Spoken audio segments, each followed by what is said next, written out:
ప్రభు అయిన యేసుక్రీస్తు నామమున మీ అందరికీ శుభములు, నా వందనములు. పరిశుద్ధ గ్రంథములో నుండి లూకాసు వార్త 18వ అధ్యాయము 1వ వచనము.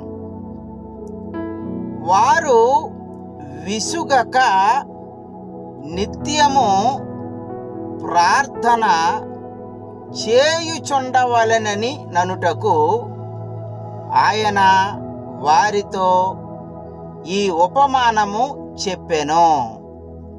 దేవుడు ఈ వాక్యమును మన వినికిడిలో దీవించునుగాక. ఆమేన్. ప్రార్థన. ప్రేమ కలిగిన మా యేసయ్య, ఈ సమయములో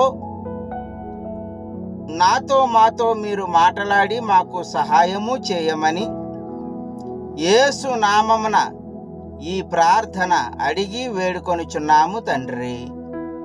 ఆమేన్. విసుగక నిత్యము ప్రార్థన చేయాలి అనే మాటను చెబుతూ యేసుక్రీస్తు వారు ఈ ఉపమానము చెప్పడం జరిగింది. ఒక పట్టణములో న్యాయాధిపతి ఉండెను. ఆ పట్టణములో ఒక విధవరాలు ఉండెను. ఈ విధవరాలు ఆ న్యాయాధిపతి దగ్గరకు వెళ్ళి తన సమస్యను చెప్పడం, తనకు న్యాయం చేయమని అడగడం.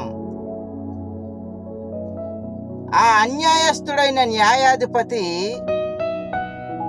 ఈ విధవరాలు న్యాయం చేయమని, తన సమస్యను తీర్చమని మాటి మాటికి నా దగ్గరకు వస్తుంది, గోజాడుతుంది.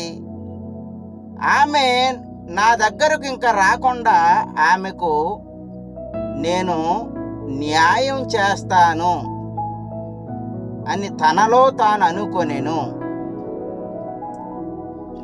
మనము విసుగక నిత్యము ప్రార్థన చేయాలి, దేవునికి మొర్ర పెట్టాలి.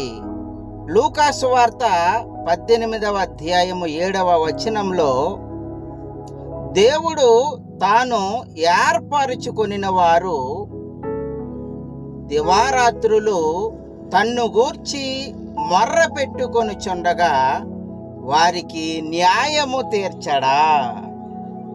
దేవునికి మహిమ కలుగునుగాక. ఆమేన్. దేవుడు మన ప్రార్థనలను, మనము దేవునికి పెట్టుకున్న విన్నపములను దేవుడు ఆలకించి మనలను దీవించి మనలను, మన కుటుంబాలను ఆశీర్వదించునుగాక. Amen. God bless you all.